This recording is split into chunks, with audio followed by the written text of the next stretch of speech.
Ever thought about what you'd need to do if your garage door got stuck, closed, or open? Picture this. You're rushing to work or maybe coming home after a long day and suddenly you're completely stranded. Well, now you don't have to worry about that nightmare scenario because Garage Door Plus can do a complete inspection on your garage door for just $29. They'll thoroughly examine all moving parts, check the wear on the mechanical components, test springs, cable, and opener system of your garage door to keep you worry-free throughout the entire year. It's preventive maintenance that can save you hundreds of dollars and major headaches down the road. This actually happened to my wife, and it literally left her stranded. She couldn't get out because the garage door was completely stuck. We called up Garage Doors Plus, and they were there in no time to take care of the problem. The technician was professional, efficient, and got us back up and running quickly.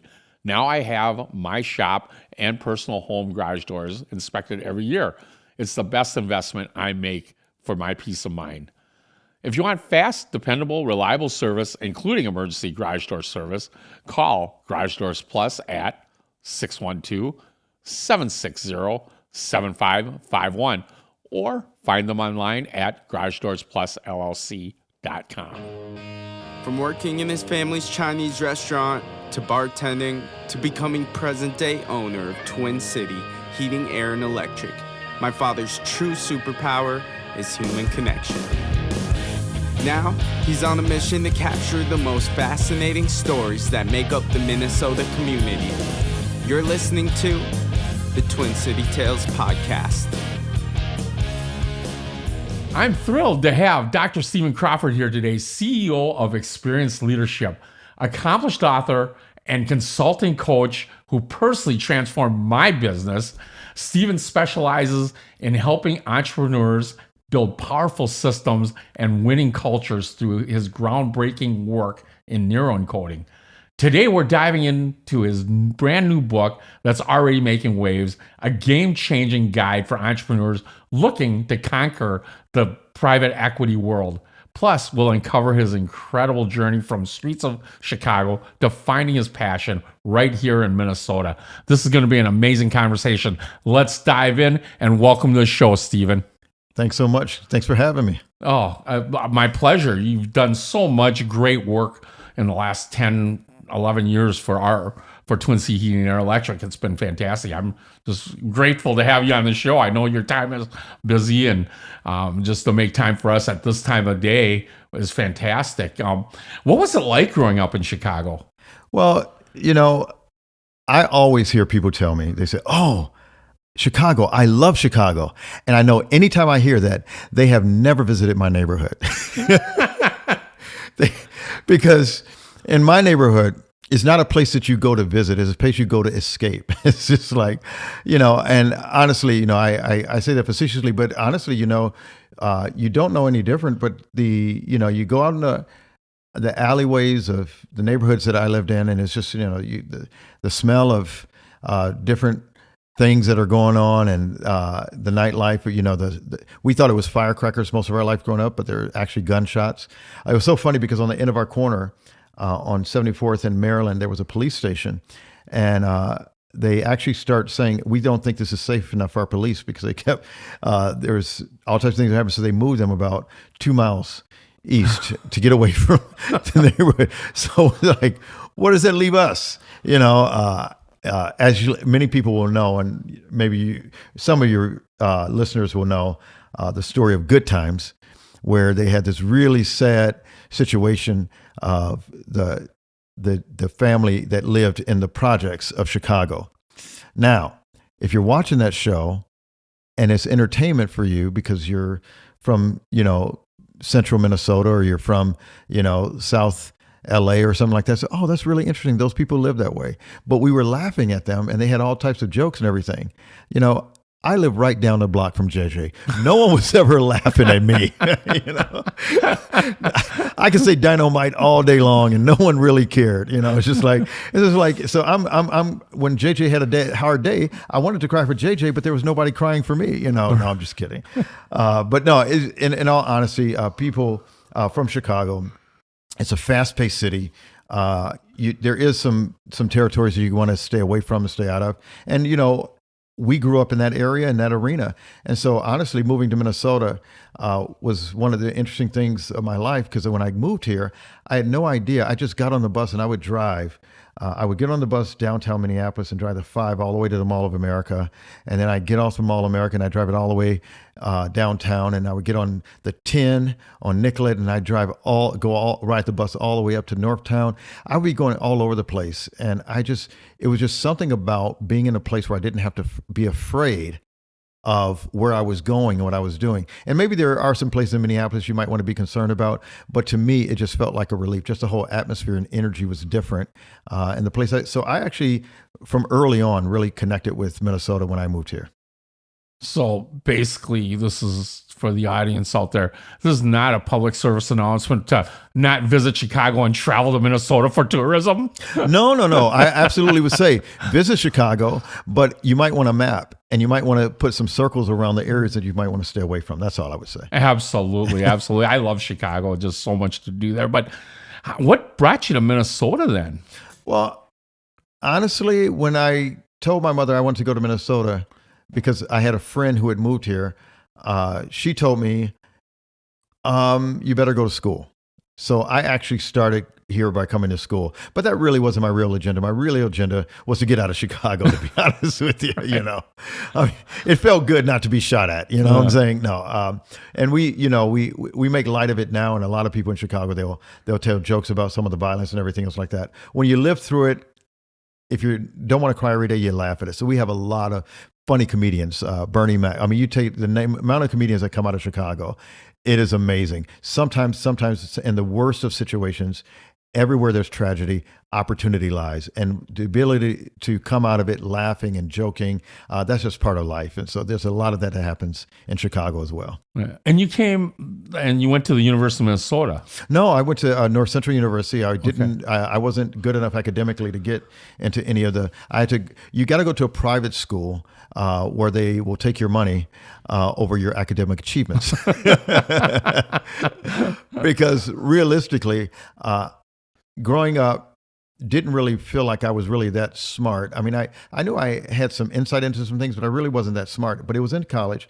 I was taking a philosophy class, and I was planning on just going for a year and dropping out.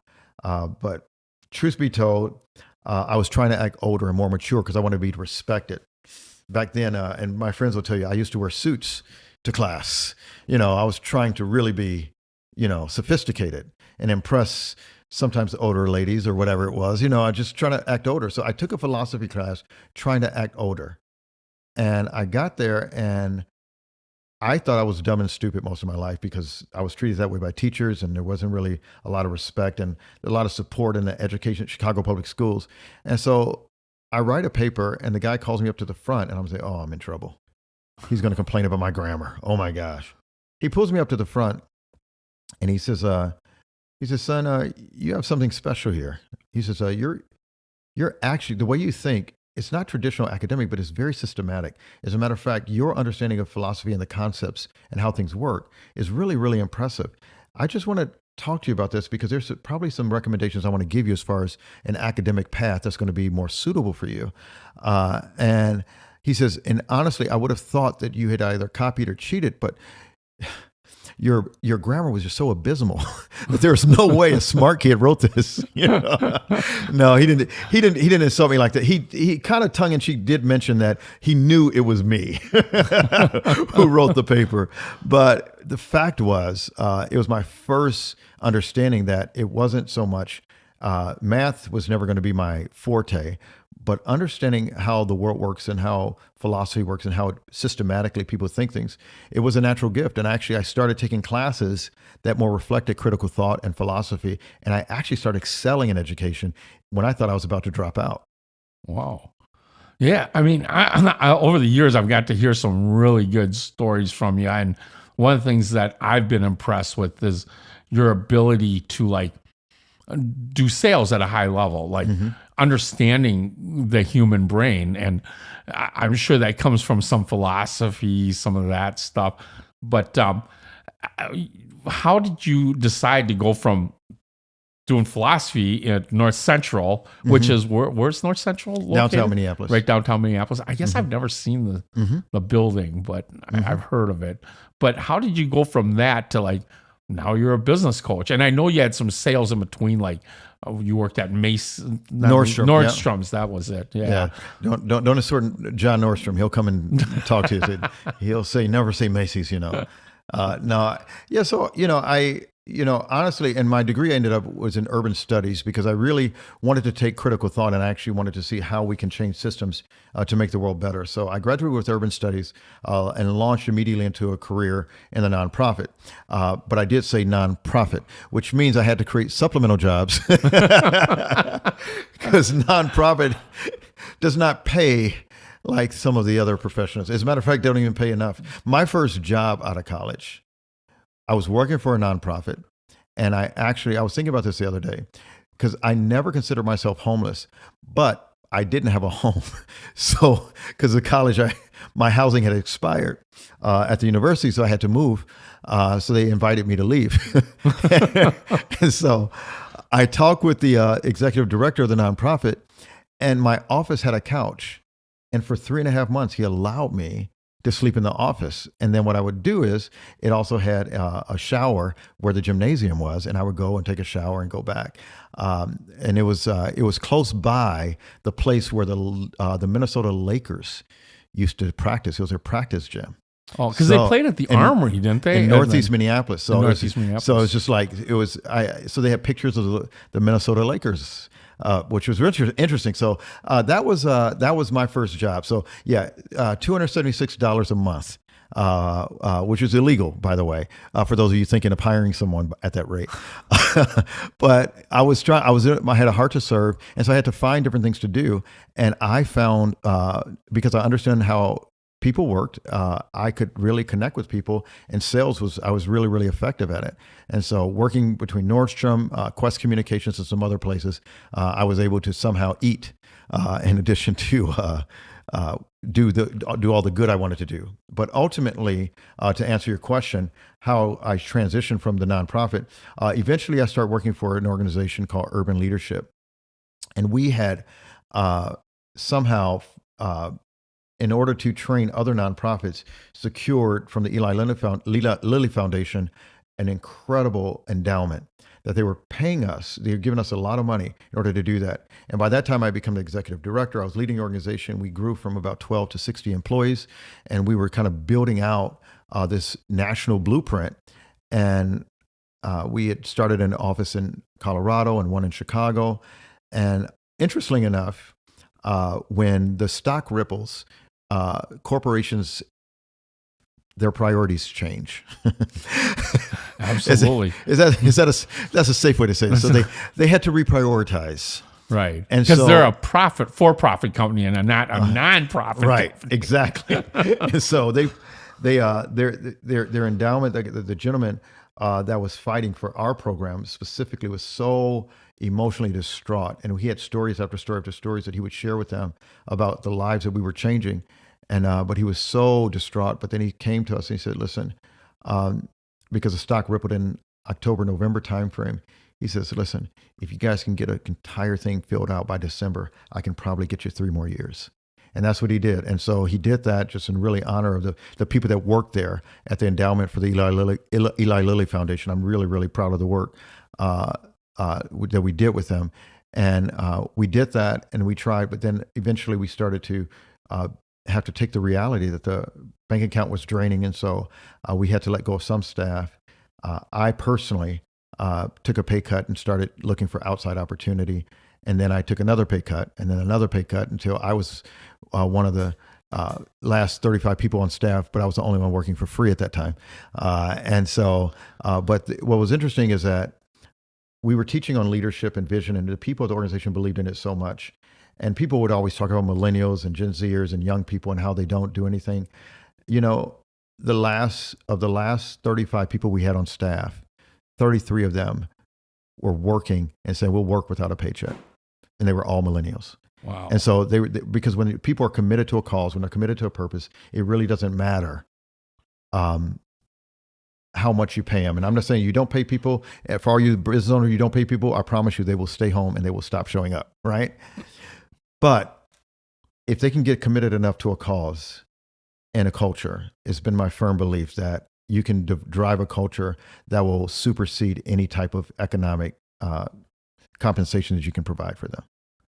And I love that stuff. Really good stuff. I feel like 10 years ago when we started this journey together with Twin City Heating and Electric, that's what you've really built, a fantastic culture. Again, I agree with you. You got to pay them what they're worth. But if you can make it a bonding experience and for them to feel like, hey, they're a part of something bigger than who they are, that's the kind of culture and development that is done through experienced leadership. And amazing stuff. And I do want to correct you. You can never pay people what they're worth. You can pay people what the job is worth. So I just want to clarify that we're invaluable. And so some people we have to release to their next opportunity or invite them to be customers because they won't do what the job is worth. And so, so there's a balance between paying people what the job is worth. We can't pay people what they're worth. Oh my gosh. Right. We'd be broke. We'd all be broke. So people are invaluable, but the job has a very specific price tag on it, and they better do that job, right? Absolutely. And amazingly enough, that's part of the reason why, even as a business owner, having a coach, mentor, consultant really helps you reshape your thinking. And I think that's the success that you need, or that's the drive you need, or the help you need to get to success. Because us as business owners, I think there's a certain amount of ego in us business owners, and sometimes it needs to be checked. And if you don't check your ego and you don't have a coach that you can work with that can help that, then you're going to not really be able to grow yourself or your business, which is something that I've learned working through you. And, every coach is a little different, and you almost have to, it's like dating. You almost have to find the right coach that can bring you to that next level, somebody that's still going to hold you accountable and not the one, I think everybody's different. Like the ones that just pat you on the back and constantly pat you on the back, that's probably not for me. But the accountability that a coach can hold you to is huge. And how they do it, the whole neuroencoding thing, how our brains think, that's the things that you unlock. Am I correct in saying that? Yeah. And I think that one thing that you will realize is that, and one of the greatest coaches ever, business coaches, business consultants, is Marshall Goldsmith, right? And he wrote a book called What Got You Here Won't Get You There. And most of us, because we're creatures of habit, that's what it means to be human. The way we think, 90% of our thoughts repeat day after day. We have 60 to 70 thoughts every single day, and most of them repeat. And so most of us, we drive the same way to work. We listen to the same music, the same podcast. We do things over and we do things in repetition. We put on our shoes the right foot first and the left foot next, and we brush our teeth the same way. A lot of things that we do we're creatures of habit. That's who we are. And so what will happen is, whatever we've experienced some level of success, whatever strategy, template, or thing that we did to achieve that, we'll keep doing that. And what a coach is supposed to do is supposed to see you from the outside to say, don't get locked into habits that meant previous success. But I want you to open up your thinking and your world to something that actually looks into the future. Because what's scary for us, because one of the human tendencies is to be certain. One of the things we demand is certainty. And so whenever someone feels uncertain, it feels unpredictable, it feels scary. And it actually puts them in a state of lack of creativity, collaboration, and teamwork. And so what we need to do is we need to actually challenge people to invite them into a place where to know that they're going to be safe, even though times are going to be uncertain. And that's one of the things that I think coaches can do and really support people in. Now, I know that everybody doesn't have, with my degrees, everybody doesn't have a background that studied how the brain works, right? So I know there's a lot of great coaches that don't have a background in the science of it, but you almost don't have to have a background in education or something to really understand how to dig in, to listen to people's heart, to ask them questions, and then to hold them accountable and really just be a mirror for them and say, hey, this is what I see. What do you see? And allow that conversation to really develop. And you're absolutely right. One of the aha moments that I had working with you quite a few years back was, I think owners get into this, like you said, this rut of just thinking the same way, right? And those are years of just things that are neuroencoding, such as what your parents tell you. And one of the things I talk about before on another podcast was that, somehow you unlocked my thought process of my dad telling me, if somebody's already thought of it and it's going to make if you think of something, let me rephrase that. If you think something and it's going to make $1 million, somebody's already thought about it and have done it, right? And he didn't say it to be like malicious to me. He just said it to protect my feelings, right? He doesn't want to see me get hurt. But on the other hand, I went through all those years of that limiting belief. And part of that is that limiting belief, like, I just need to make enough for my family and to, put them through college, right? But there's also a certain amount of, you have to get over that hump and maybe think, how much more could I do with the money I have? Not to be greedy, or the money I make, not to be greedy, but really put it into good use, right? So you have a different type of mentality towards that money, a change of thought process, if you will. Yeah. One of the things that, and this is one of the things that when I wrote the book, that we know it's going to be out soon, the book, but it's We Are Not for Sale. And it really starts out with this idea, this concept. In world history, almost every form of government has been run by either a monarch, an aristocracy, some type of a political oligarchy or something. People, the many are ruled by the few. It is the people with power have all these things. And so many years ago, and those who've seen the movie Gladiator got a little bit of insight into this. Marcus Aurelius had this idea of a free society. And his son Commodus killed him for it, right? Because he wanted the power. He says, no. After you ruled, now you're going to try to create this, give the power to the Senate and have this free society where everybody has, almost a democratic republic. And they said, no. He says, and so he was killed for it. And the rising of the monarchy and the empire just actually expanded from there. But what was really interesting is that two individuals, one by the name of Adam Smith, and the other by the name of Thomas Jefferson, penned a very similar document, one about talking about the economics of the world, and the other one talking about the political forces of the world. And at the same time, 1776, they positioned an idea, a concept, that if we gave people freedom, they would actually be the engine that drives the economy, that would drive the world. And so they pitched that, they put that out there. And right now in the United States, 8 out of 10 millionaires in the United States don't come from wealthy families or monarchs. They come from entrepreneurship. It is the heartbeat and the lifeblood of our GDP.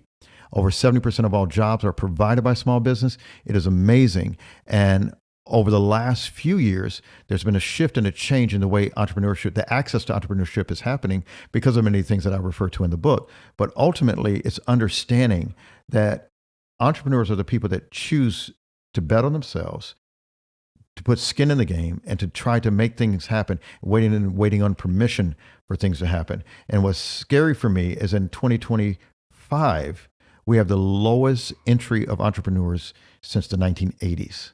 We have a steady decline because of many things that I refer to in the book. Yeah, we're talking like private equity is what we're really. Well, I think there's a lot of reasons, into but a little bit. There's private equity is. I would say that let me say first of all private equity isn't bad. You know what? If you have someone who's about to retire, they're leaving their business, and they really don't have anyone that can buy it. They don't have children that they can turn it over to or have a passion for business. Over 70% of family-owned businesses that get passed down to the next generation fail within 2 years. So maybe their kids aren't ready for it. Maybe they don't have the heart for the business or the technology or whatever it is that business owner owns. And so private equity does serve a purpose. But understand, if it's, as an example, if it's 100 gentlemen who decided to form a fund, and they all pitch in $250,000, they've got $25 million. And they go buy one company for $1 million, and they give him a check for $20 million, and say, go buy 10 other companies, 10 to 12 other companies. And all of a sudden they do that. What ultimately happens is they can streamline, they can make them more efficient, they can do a lot of things. But here's the challenge. And this is one thing that people don't realize. the people who are funding it, the people who are ultimately in control of that business, don't care about people, customers, efficiencies. They don't care about any of that. They care about one thing. They're in it to get a return on investment as fast as possible. And so it's more about designing and building the spreadsheets that are going to work, making everything look good. Because a smaller private equity fund like the 100 guys I mentioned will roll up to a private equity that buys $50 million companies, which will roll up to a private equity that buys $500 million companies. And so there are tiers of private equity that are literally starting to control and dominate. And so I spoke with the president of one of the companies that he was involved in. When he was involved in it, he actually had no idea that the strategy of the ownership was to sell to private equity. And what he told me was he met with a gentleman who was running the fund, and he says, listen, we're going to come in and I'm going to show you, you guys already have a 20% margin and that's great. But we're going to get rid of all the distributors, go directly to manufacturer because we buy that much volume. And so when we buy that much volume, we get an immediate 7% discount. The manufacturers are going to give us a 12% rebate because we're going directly through them. So that's a total of 19%. So they just went from 20% profit margin to 19% on all equipment, not labor, but equipment. Then and after that, they says, now we're going to actually invest over $1 million and drive the prices down. So we're going to actually pay to sell almost at a lower amount just so we can kill the market. And once we do that, in 3 to 5 years, we'll raise our prices. We won't have any competition. So now all of a sudden, they're out there immediately right off the bat, can sell a product for 20% cheaper and still make a profit because of the buying power. But what it does, but if the intention was just to create a more competitive environment, it'd be one thing. But their stated intention was to drive out competition and then raise their prices beyond what people could afford because they would be the only game in town. That's what makes it dangerous. You know, that's really a good piece of nugget right there. You know, as my industry with the trades, we're starting to feel that a lot, you know, and it's hard because it's really done on, what's the word I'm looking for? It's done very softly. Like you wouldn't even know some of these mom and pop companies. You have no idea. Right. That are sold because they don't change their name. They don't change their branding, but yet they push for a higher profit because it's owned by an owner equity firm, which is a smart way of marketing. Absolutely. But it does take money out of our economy in Minnesota, especially like some of these companies that have turned private equity. It actually takes that money and moves it to another state. Right. So they're not going to pay taxes in this state. They're completely owned out of state. It's one of the most, and a lot of people they will move their business to Texas or New Mexico to Arizona, any of the states, Florida, who don't have income taxes. They'll kind of have this providing of things. And listen, I'm not anti-private equity because there's some really good, I've seen private equity do some really good things when they have different motives. But when you think about it, the lawyers, you can't own a law firm without practicing a license, and private equity can come in there and there's a loophole where they can own and control the business without you can't own a hospital without having a medical license. And yet private equity comes in and they're running. And here's the thing about the scary. There's a thing in medicine, the Hippocratic oath that says do no harm. So if you're a dentist, you're a doctor, you're a chiropractor, you have a business and you're told to do no harm. Well, hold on. If the ultimate stated goal of the person that ultimately makes all the decisions has a stated goal of only turning a profit, how can they not do harm? Because the doctors are no longer. I know a doctor that was fired from a very prominent clinic locally here because he was spending too much time with patients. You only have so many minutes in that room and you have to move on to the next because it turns into a chop shop because their number one stated motive is to make money. And there's a governor of a state that I won't mention whose business used to be to teach medical institutions how to evade paying for surgeries. Wow. And he would train insurance companies and medical. And it's just like, this is a whole racket, a whole industry being controlled by people that are chasing greed. And so our social contract, our free enterprise invites us into a free exchange of goods and services. And there's nothing wrong with that. I love a free enterprise. I think it's a beautiful thing, and it gives a lot of people opportunity. what I'm concerned about right now, over 25% of all businesses over 500 people are controlled by a private equity firm in America. That's 25%. So that means there are very few, and let's not go, many of those, the ones that are not, are now publicly owned. And so it's just like, that is a control. And now they figured out it is more profitable to work on companies on Main Street that have less than 10, 15, 20 employees than it was to work on, because it's all about the percentages. It's not necessarily about the high dollars amount. You know, you can make $1 billion and you can lose 1.2 billion.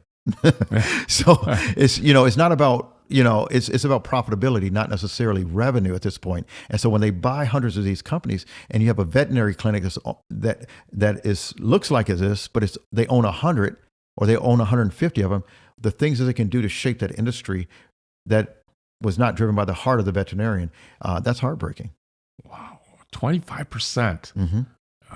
That's crazy to me. You always think like the smaller businesses around here.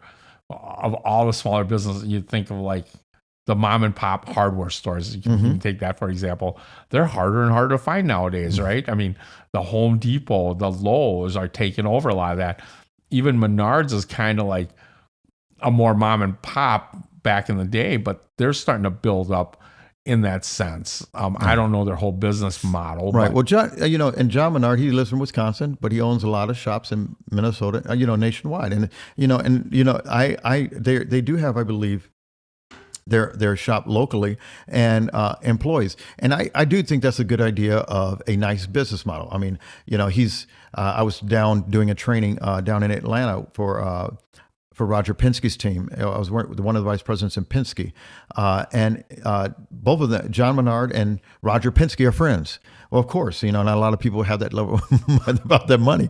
But here's the thing. It's like these are men who still work in their business, who live their business, who are actually, they grew up in the American free enterprise system. And they built these billion-dollar giants. And there's nothing wrong with that. That is very different from the private equity who just comes alongside and literally inflates the numbers just to be able to look at and take over and decimate their competition. So I think that I do think that Menards has a good model. I do think that Penske has a good model and those things. And there are companies that are doing it well. I just think that it's going to be harder and harder for those things to emerge in this type of climate if we don't do something. And unfortunately, there are loopholes within the law that allow these private equity firms to control medical institutions, to control small businesses without having the licenses to discern what's good for the business or what's good for the community. And that fights against what we know as free enterprise. Yeah, good stuff. I can't wait for that book to come out. If we're digging into a little bit deeper, just in this little small conversation, that stuff's kind of really interesting to me because it really does set the tone of our businesses in the future here. If it's anything like your first book, Too Stupid to Fail, and I got a lot out of that one, it should be an amazing book. So fantastic. And my hope isn't just to point out the problem. I think the book is built specifically to tell people, if you build a strong culture, these private equity firms, they're competing against you with a turnover engine because they don't keep you employees because they don't have a strong culture. They're not keeping a lot of employees, so their turnover was high. They're not doing great service and leaving a great reputation with their customers because they're inconsistent with their service because they're always turning over people. They have strong process efficiencies, and this is where they can cut their margins. And so a business can build the efficiency of having strong systems compared with strong nurturing relationships with their community, compared with a strong team and culture. Those three things makes any small business incredibly competitive. But it's not your mom and dad's business anymore. You have to be efficient and you have to streamline everything and build it. And if you're able to get the support to help build a business that's going to have those efficiencies, then you have a chance to compete. But it's going to be incredibly difficult if you don't build strength within that business. Wow. A lot to digest here. And with that, let's take a break here. Anoka Meals on Wheels, a nonprofit organization that I proudly support, delivers more than just nutritious meals to seniors in our community. They deliver connection, care, and peace of mind. Their volunteers don't just drop off food. They check in, share a smile, and ensure our neighbors know they're not forgotten. I know because I am one of those volunteer drivers. Help us keep serving those who need it most. Visit mowanoka.org to volunteer, donate, or learn more about Anoka Meals on Wheels, nourishing bodies and spirits one meal at a time. Tired of lugging heavy bags of water softener salt from the store? Twin Sea Heating, Air, and Electric now delivers premium water softener salt right to your home in returnable, reusable 20-pound containers to go green and light enough to save you from injury. Serving the north suburbs, we're your neighbors who know how hard our water is. No more running out of salt and dealing with spotty dishes and stiff laundry. Quality salt, reliable delivery, local service you can trust. Because at Twin Sea Heating, Air, and Electric, we don't just keep your home comfortable, we keep your water soft and your life easy. Twin Sea Heating, Air, and Electric, now with water softener salt delivery. Call today or visit us online. And we are back. Wow, a lot of good stuff that we just digested in that last 15 minutes. Just mind-blowing. It's incredible. Man, I had to take a pause with everything going through my head. Love how we talked about the tears and how, man, this just seems like, depending on how we respond to this, I wouldn't say crises, but I don't think we'll ever get rid of private equity. But there's also a point where it is going to kill the American dream of entrepreneurship. The younger generation coming up are going to go, how can I do that? It's all big corporation. And do we really want that for our society? Is there anything you want to add to that, Stephen? Yeah, I think that when we look at what's happening, again, all private equity is not bad. If you do your research and if you get the book, there's questions that I challenge you to ask. There are family funds. There's people who really, there's angel investors. There's all types of things where people will do things for the good, but their stated intention is there. And that's what it's up to us to do, is to investigate the stated intention, how much power you retain, how long you retain it, who has final veto power, all the things. If you want to stay involved in all in the business, there's questions you really need to ask yourself and ask them. And many of the people that have actually regretted private equity, and I've talked to quite a few before writing the book, and I couldn't use their names because they're under non-disclosure agreements, so they cannot say anything negative publicly about their experience and what they've been through. So if you do your research and you study it, I feel free to go to experienceleadership.com. You can. We're more than one of our consultants. More than happy to talk about it. One of our people that works with us on our team, basically, her story was growing a $15 million company, and then private equity came in, and they grew it to about $65 million. And she just regretted and didn't like the way she was working on it, so she decided to sell her shares, and now she lives in Virginia on a horse farm, and she does business consulting. So that's her thing. But she's very vocal about it, and we have people. So we have a lot of experience. We have advisors that have worked in private equity that we work with, and so I think you need to get some advisement before going all the way down that path. I think it's important, and if you know that you're aligned with the values and the goals of the private equity, there's no reason to be afraid of it. But I think that having things documented and written down about what to expect pre, during, and post is absolutely crucial. That's what I would say.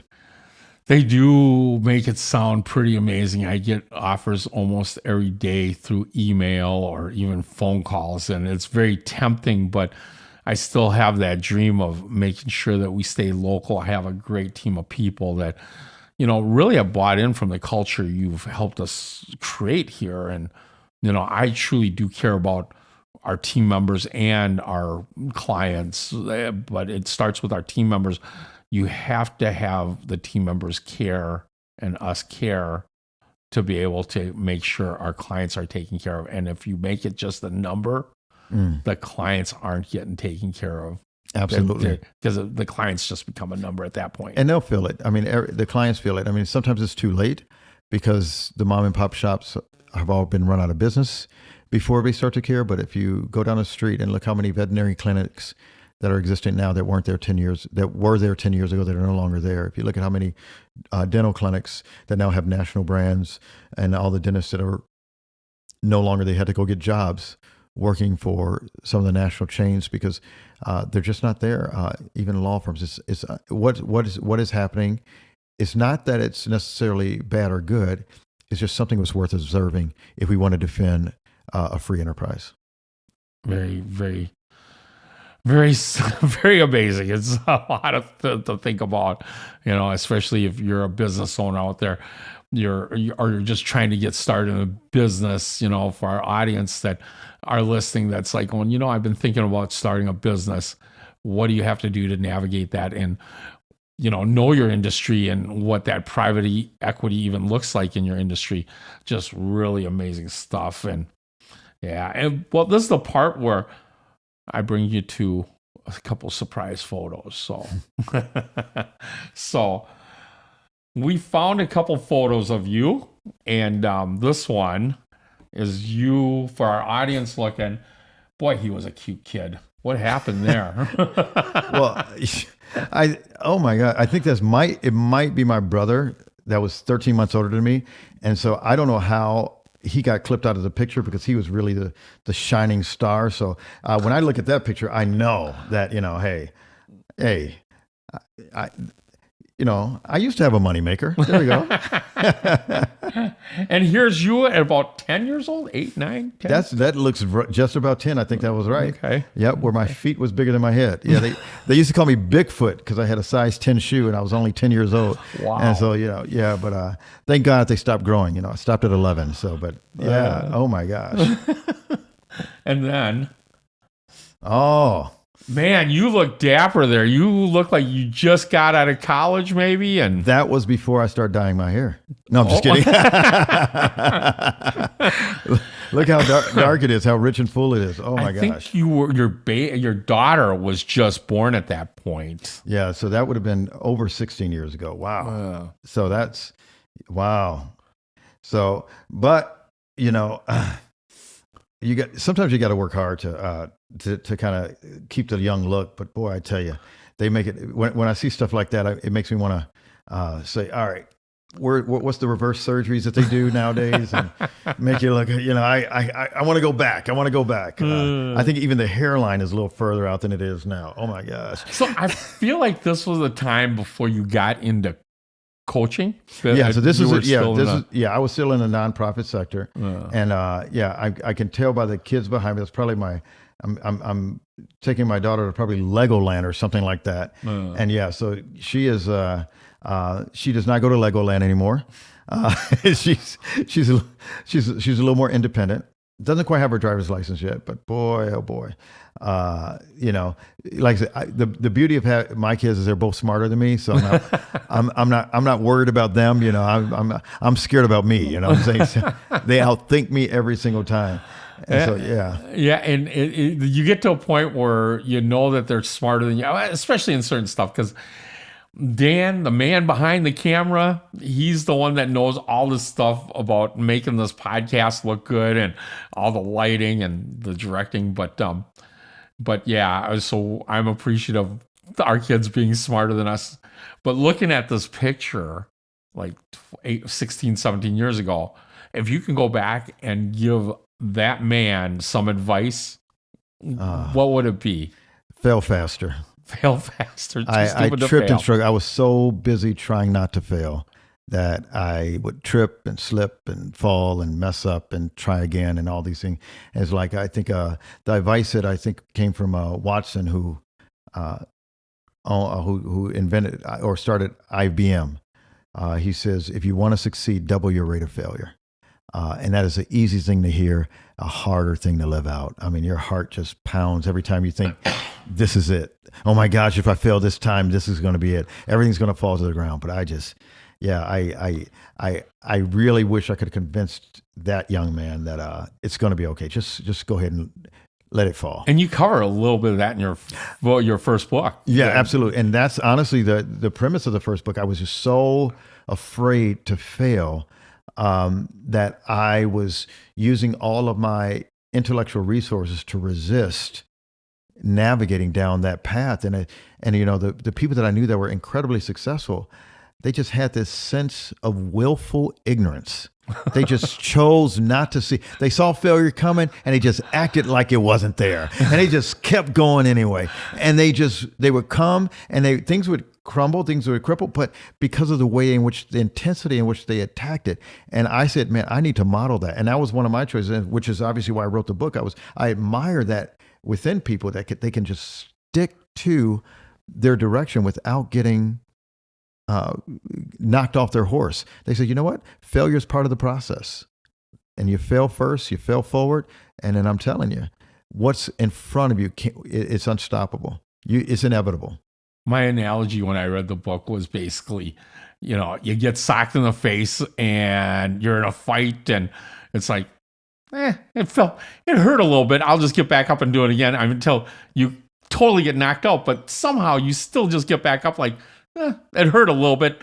I'll just get back up. No, stay down, people will tell you, but you're just too stupid to get back up and go, and let me get punched in the face again, So 100%. That's what I think of when it's too stupid to fail, right? 100%. I'm a lover, not a fighter, but I kind of get that mentality, right? So,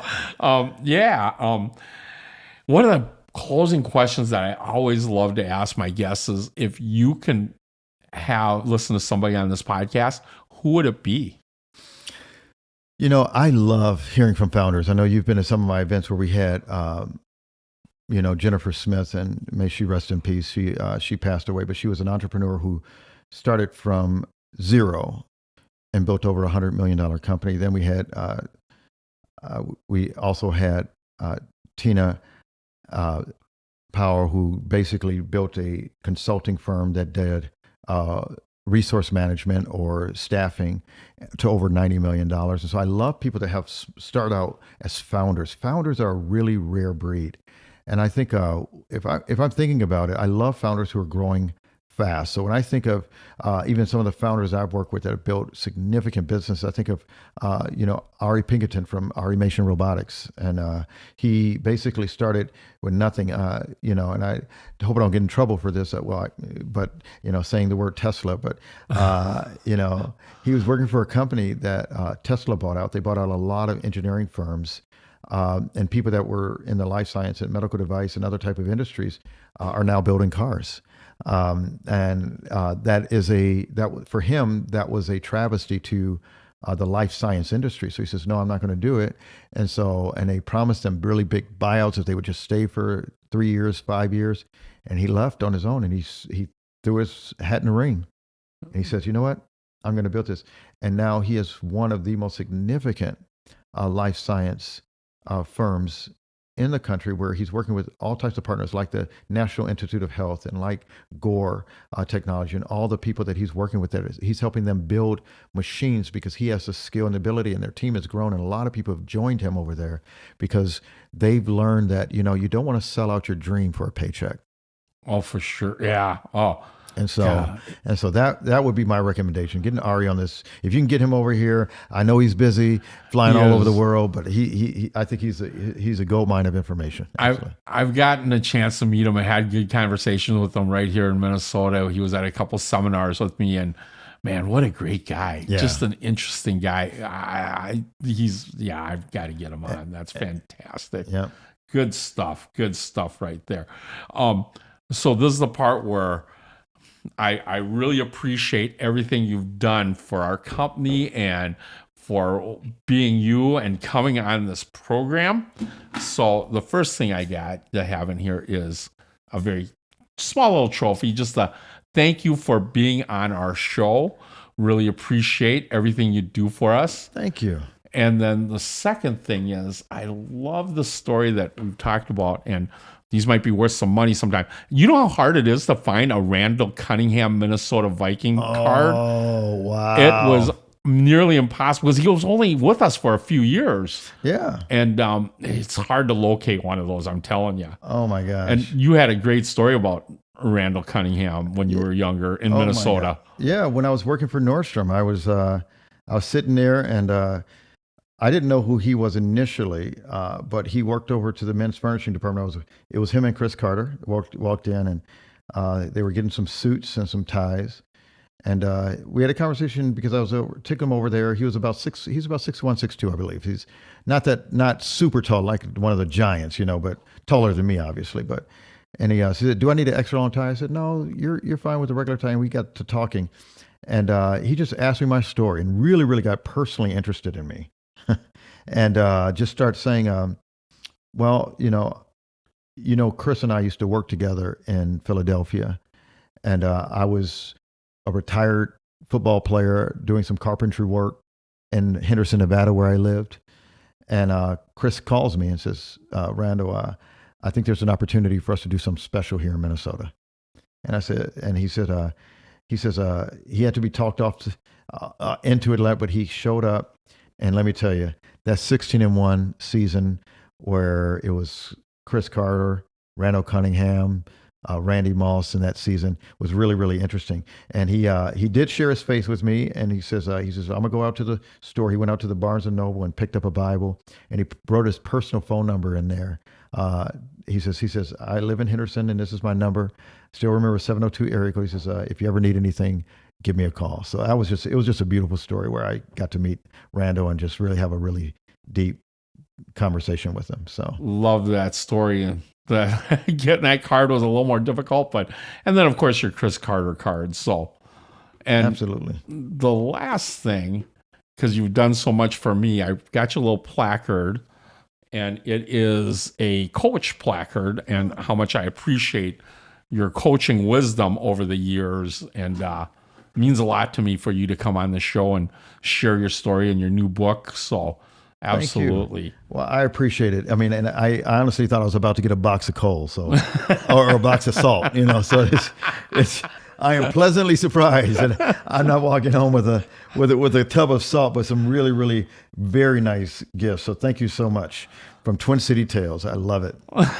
And I think you're our number 10. There we go. Podcast. So again, Stephen, I can't thank you enough for coming on the show, Dr. Stephen Crawford. If you want to learn more about Dr. Stephen Crawford, you can visit his website at www.experienceleadership.com. Again, that's www.experienceleadership.com. Or visit us at the Twin City Tales Podcast Facebook page, and we'll have it listed in there. And as we roll out of here, I just want to give thanks to Chris Hockey for the use of his song Thanks, with no pun intended. And the podcast is powered by Twin City Heating, Air, and Electric. And until our next podcast, remember, you can't go wrong with Wyman Wong.